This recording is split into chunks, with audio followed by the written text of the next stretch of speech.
राम जी से पूछे,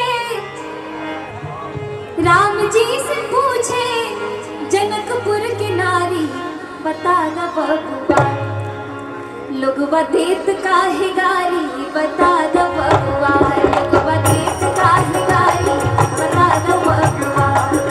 राम जी से पूछे, राम जी से पूछे जनकपुर की नारी, बता द बबुआ लोगवा देत काहे गारी, बता द बबुआ लोगवा देत काहे गारी, बता द बबुआ।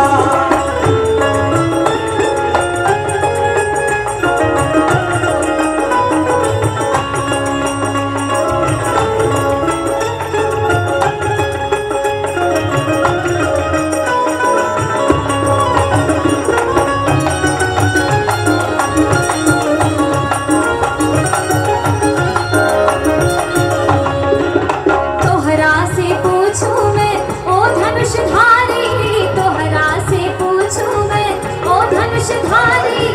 भगवान जब आते हैं हमारे यहाँ तो उनसे कई सारे प्रश्न पूछते हैं, बहुत अटपटे प्रश्न भी पूछते हैं गाली देने के बहाने। तो सबसे पहले पूछते हैं कि अरे तोहरा से पूछूं मैं ओ धनुषधारी, तोहरा से पूछूं मैं ओ धनुषधारी।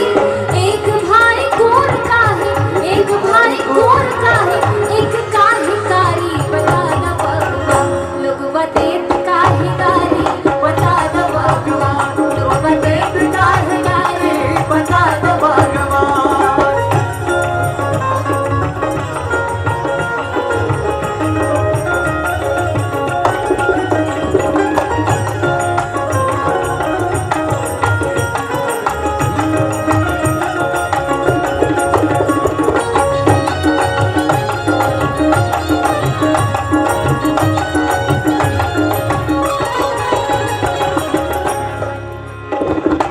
राजा दशरथ जी कलनी होशियारी, राजा दशरथ जी कलनी होशियारी।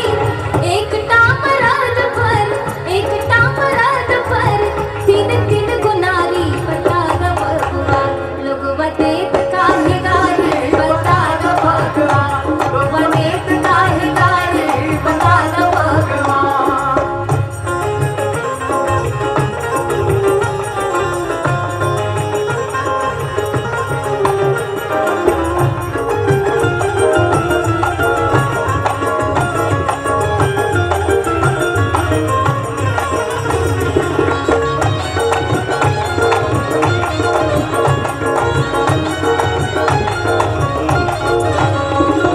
अरे ई बूढ़ा बाबा की पकल पकल दाढ़ी, ई बूढ़ा बाबा की पकल पकल दाढ़ी।